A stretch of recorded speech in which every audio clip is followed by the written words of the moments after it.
Olá, continuamos o nosso trabalho de leitura e escrita para remissão de pena a partir do estudo do romance Úrsula, de Maria Firmina dos Reis.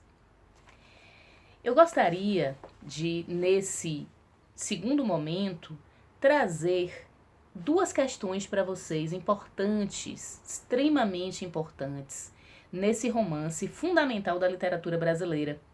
Como nós sabemos, publicado no século XIX, em 1859, e que nós consideramos o primeiro romance abolicionista do Brasil, da literatura brasileira, escrito por uma mulher negra, não é, liberta, aquela época do século XIX, em que a escravidão ainda era um sistema vigente, legal, no Brasil.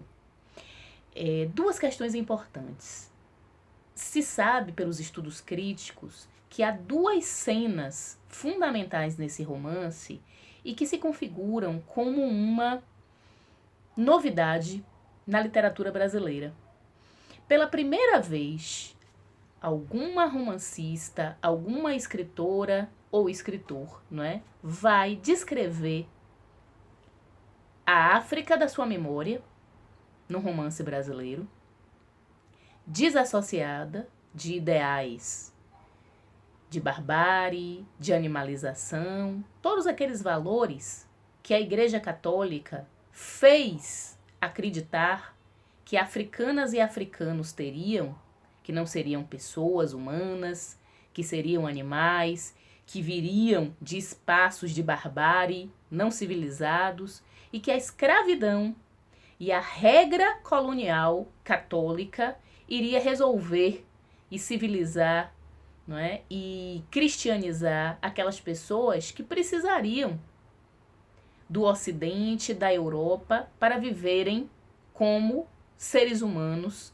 de menor status social ou de nenhum status social, como foram os africanos e africanas escravizadas e escravizados. Então, na literatura brasileira não se tem registro da descrição de terras africanas como terras sociais, civilizadas, com suas religiões, com sua forma econômica, com sua forma de organização política, com suas formas de organização familiar. Então, Maria Firmina dos Reis, ela vai trazer uma cena em que a escravizada Susana, a velha Susana, mãe Susana, se recorda da sua África, né, do seu continente, da sua terra, e de como aquela terra era fértil, né, e humanamente possível. Essa é uma questão desse romance, né? E tem uma outra questão muito importante, absolutamente importante, que dentre escritores homens, brancos, de alta classe social, né, formados em universidades, que escreviam naquela época, Maria Firmina dos Reis é a primeira a descrever o porão de um navio negreiro. Né? Esse navio negreiro que vai fazer o tráfico desses corpos, dessas pessoas, dessas famílias, dessas nações africanas escravizadas para o Brasil. Então, se tem na literatura brasileira esse primeiro registro de descrição de um porão de navio negreiro.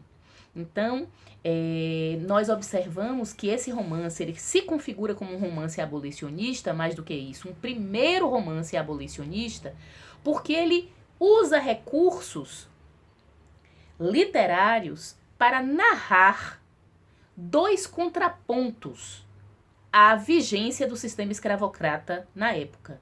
Um deles é pensar o continente africano como um continente, imaginá-lo, entendê-lo, poder vê-lo como um continente de pessoas humanizadas, com suas organizações sociais, políticas, econômicas, afetivas, não é?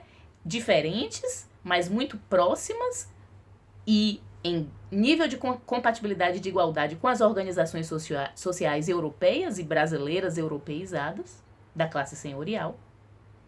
E, por outro lado, um outro contraponto é a denúncia do sofrimento, a denúncia da desumanização dessas pessoas que foram jogadas nos porões de navios negreiros, quando não jogadas ao mar pela morte, dadas as condições atrozes em que essas pessoas atravessavam, e muitas delas, milhões, quantos milhões não cumpriram essa travessia porque morreram e não aguentaram, e quantos milhões chegaram e através desse suplício, desse sofrimento, de estar nessa prisão inumana que era o navio negreiro antes de chegarem a aportar no litoral brasileiro e serem traficadas, né? A gente tem tráfico de carne humana, né? De pessoas para as senzalas, né? Então, Maria Firmina dos Reis, ela está denunciando e ao mesmo tempo debatendo, contrapontuando ideias no romance Úrsula. Tendo em vista essa introdução de debate do romance, vamos aqui ler o capítulo 9 do romance, um fragmento do capítulo 9, que eu escolhi para focar nessa aula de hoje, para a partir de então eu formular aqui 2 perguntas que eu gostaria que vocês respondessem como um exercício de interpretação, de continuidade de interpretação desse romance para a remissão de pena. No capítulo 9, nós vemos Tássio conversando com Mãe Susana, né? Que são essas 2 personagens negras fundamentais a esse romance de Maria Firmina dos Reis, que nós já mencionamos. Tássio vai informar a Mãe Susana, né, que ele está saindo de casa. Mas ele está saindo de casa e ela pensa, você vai trocar uma escravidão pela outra? Você vai sair desse lugar em que você é relativamente até bem tratado, para ir com esse mancebo Tancredo que você não conhece. E você vai para um outro regime de escravidão que você desconhece. Então ela pergunta a Tássio, o aconselha a não fazê-lo. E Tássio responde, não mãe, eu troco escravidão por liberdade. Eu estou saindo daqui para ser livre. Não é porque esse senhor, esse mancebo, me concedeu a liberdade. O Tancredo. E ela lhe pergunta, meu filho, tu és livre? Ela exclama perguntando. E ele diz, mãe, graças à generosa alma desse mancebo, hoje eu sou livre. Livre como um pássaro, como as águas, livre como éreis na vossa pátria. E aquilo dispara um sentimento de saudade em Mãe Susana. Então ela se curva a sua fronte para a terra e com ambas as mãos cobre os olhos. E Túlio diz, não se aflija. Para que essas lágrimas? Perdoe-me, eu despertei-lhe uma ideia bem triste. E ela responde, limpa o rosto com as mãos, um momento depois exclama, sim, para que estas lágrimas? Dizes bem, elas são inúteis, meu Deus, mas é um tributo de saudade, que não posso deixar de render a tudo quanto me foi caro. Liberdade, liberdade. Ah, eu a gozei na minha mocidade, continuou Susana com amargura. Túlio, meu filho, ninguém a gozou mais ampla, não houve mulher alguma mais ditosa do que eu. Tranquila, no seio da felicidade, via despontar o sol rutilante e ardente do meu país. E louca de prazer a essa hora matinal em que tudo aí respira amor, eu corria às descarnadas e arenosas praias, e aí com minhas jovens companheiras, brincando alegres, com um sorriso nos lábios, paz no coração, divagávamos em busca das 1000 conchinhas que bordam as brancas areias daquelas vastas praias. Ah, meu filho, mais tarde deram-me em matrimônio a um homem que amei, com a luz dos meus olhos, e como penhor dessa união veio uma filha querida em quem me revia, em quem tinha depositado todo o amor da minha alma. Uma filha que era a minha vida, as minhas ambições, a minha suprema aventura. Veio selar a nossa tão santa união. Ah, extremamente amada, Túlio. Tudo me obrigaram os bárbaros a deixar. Ó, tudo, tudo, até a própria liberdade. Então observe que Maria Firmina dos Reis, através das memórias dessa mãe, não é, que nos fala, que é a Mãe Susana, que é uma mulher escravizada já velha, negra, obviamente, africana, e que vive, né, como mulher escravizada numa casa grande da classe senhorial, ela se recorda da África. E ela se recorda de todo um conjunto de afetos, de organização matrimonial, de casa, tem a memória de paisagens, o mar, como esse signo, essa metáfora de liberdade. Ela era livre. Até que a escravidão chegou no continente africano, no seu país, e ela diz, pelo céu, exclamou o jovem negro. É Tássio que pergunta aqui. Sim, pelo céu, para que essas recordações, mãe Susana? E ela diz, não matam meu filho. Se matassem, há muito que morreria, que teria morrido, pois vivem comigo todas as horas, essas recordações. Tinha chegado o tempo da colheita. Ela continua a narrar. O milho, o inhame, o mendoim eram em abundância nas nossas roças. Eram desses dias em que a natureza parece entregar-se toda a brandos folgares. Era uma manhã risonha e bela, como o resto de um infante. Entretanto, eu tinha um peso enorme no coração. Sim, eu estava triste e não sabia a que atribuir a minha tristeza. Era a primeira vez que me afligia tão incompreensível pesar. Minha filha sorria para mim. Ela era gentilzinha e em sua inocência semelhava um anjo. Desgraçada de mim. Deixei-a nos braços de minha mãe e fui-me à roça colher milho. Nunca mais devia eu vê-la. Ainda não tinha vencido 100 braças de caminho, quando um assobio, que repercutiu nas matas, me veio orientar acerca do perigo iminente que aí me aguardava. E logo, 2 homens apareceram e amarraram-me com cordas. Era uma prisioneira, era uma escrava. Foi embalde que supliquei em nome de minha filha que me restituíssem a liberdade. Os bárbaros sorriam das minhas lágrimas e olhavam-me sem compaixão. Julguei enlouquecer, julguei morrer, mas não me foi possível. A sorte me reservava ainda longos combates. Quando me arrancaram daqueles lugares onde tudo me ficava, a pátria, o esposo, a mãe, a filha, a liberdade, meu Deus, o que se passou no fundo da minha alma, só vós o pudestes avaliar. Meteram-me em mim e a mais 300 companheiros de infortúnio e de cativeiro no estreito e infecto porão de um navio. 30 dias de cruéis tormentos e de falta absoluta de tudo quanto é mais necessário, a vida. Passamos nesta sepultura até que abordamos as praias brasileiras. Para caber a mercadoria humana no porão, fomos amarrados em pé e para que não houvesse receio de revolta, acorrentados como os animais ferozes das nossas matas, que se levam para recreio dos potentados da Europa. Davam-nos a água imunda, podre e dada com mesquinhez a comida má e ainda mais porca. Vimos morrer ao nosso lado muitos companheiros de falta de ar, de alimento e de água. É horrível lembrar que criaturas humanas tratem a seus semelhantes assim, e que não lhes dou a consciência de levá-los à sepultura asfixiados e famintos. Muitos não deixavam chegar a esse último extremo, davam-se à morte. Nos 2 últimos dias não houve mais alimento.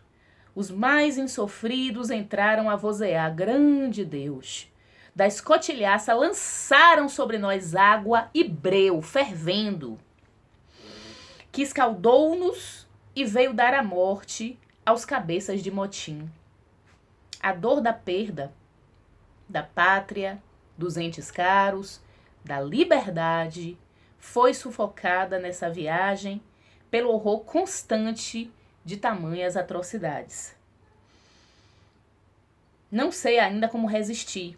É que Deus quis poupar-me para provar a paciência de sua serva com novos tormentos que aqui me aguardavam. Então vocês observem, essa passagem é uma passagem muito forte do romance, como vocês devem estar lendo.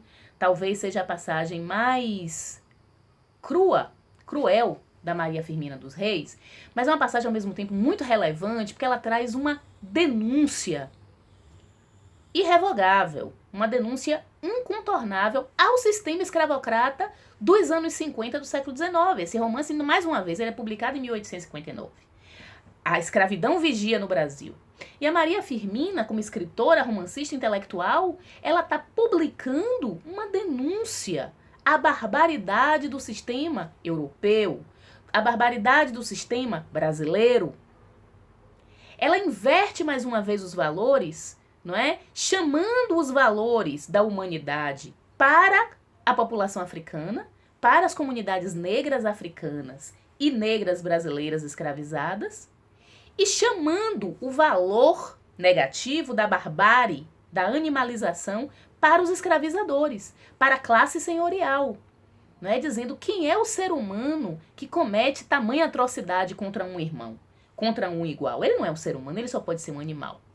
Então a cena da imagem atroz, terrível, do navio negreiro, em que alguns se rebelavam, alguns se jogavam ao mar, em que eles eram escaldados com água quente, queimados, a eles era dada água suja, alimento de porcos, né? Amarrados e acorrentados em pé, 30 dias de travessia, de suplício e de tortura, né? É essa cena que não comparece em nenhuma outra literatura do século XIX, que se chame de abolicionista, ou aqui se chama, por exemplo, Castro Alves, poeta dos escravos. É uma mulher negra, Maria Firmina dos Reis, que primeiro denuncia na sua literatura o horror da escravidão, não é? A inumanidade.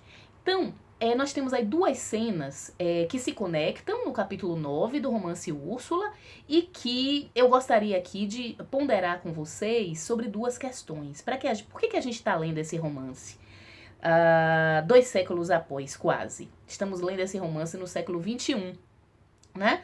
Professora, por que ele é importante? Por que a gente ainda está lendo? Então é essa pergunta norteadora que eu gostaria que vocês tivessem em mente para responder a duas questões específicas, né? Anotem nos papéis, com as canetas de vocês, para que me sejam enviadas as respostas de vocês. Pergunta número 1. Em relação à questão da liberdade, né? São duas perguntas muito simples e muito difíceis ao mesmo tempo, né? Para esse momento que vocês estão vivendo. A primeira pergunta tem a ver com esses afetos, essas sensações que a nossa personagem, né, Mãe Susana, relata, narra através da escrita de Maria Firmina dos Reis. É o sentimento de perder a liberdade. Como vocês interpretam o sentimento dessa personagem de perda da liberdade diante da própria experiência de encarceramento de vocês?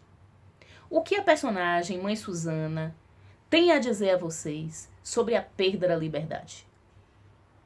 Como é sentir que se foi tirado do seu lugar, da sua casa, do lugar onde se tinha sonhos, para um lugar de escravização, para um lugar de confinamento? Como são essas sensações de perda da liberdade, à luz da personagem de Mãe Susana? Essa é a primeira pergunta que eu gostaria que vocês, sobre a qual eu gostaria que vocês refletissem e escrevessem. A segunda pergunta tem a ver com o oposto, para a gente respirar um pouco. Tássio, no diálogo com Mãe Susana, fala que agora ele é livre, que ele está trocando a escravidão pela liberdade. Então, Tássio tem todo um novo horizonte, e esse diálogo ele é dramático no capítulo 9, porque é um drama de vidas que se encontram no âmbito da escravidão e que estão se afastando porque uma continua sem ter a liberdade e a outra passa a ter a liberdade. Então a segunda pergunta é sobre a experiência de Tássio. Quando vocês leem Tássio, e esse momento de Tássio no romance, e o modo como Tássio vai sendo desdobrado, esse personagem, no romance Úrsula. Quais são os projetos de liberdade de vocês? Ao ganhar a liberdade, lutando por essa liberdade, de dentro do presídio, de dentro do confinamento, porque nós sabemos que cada uma de vocês luta por essa liberdade cotidianamente. Quais são os projetos de liberdade que vocês têm para fora do aprisionamento, para o depois do aprisionamento? Então, por hoje é isso. Escrevam sobre essas duas questões, reflitam. Eu receberei esses escritos. São formas de interpretação desse romance Úrsula, que, embora publicado no século XIX, ainda tem muito a nos dizer, infelizmente, no século XXI. Mas nós agradecemos, né, a essas escritoras, esses escritores que trazem para nós a consciência política do tempo em que nós vivemos, a consciência social e que nos apontam saídas. Recebam meu abraço e eu espero que nós nos vejamos em breve em liberdade.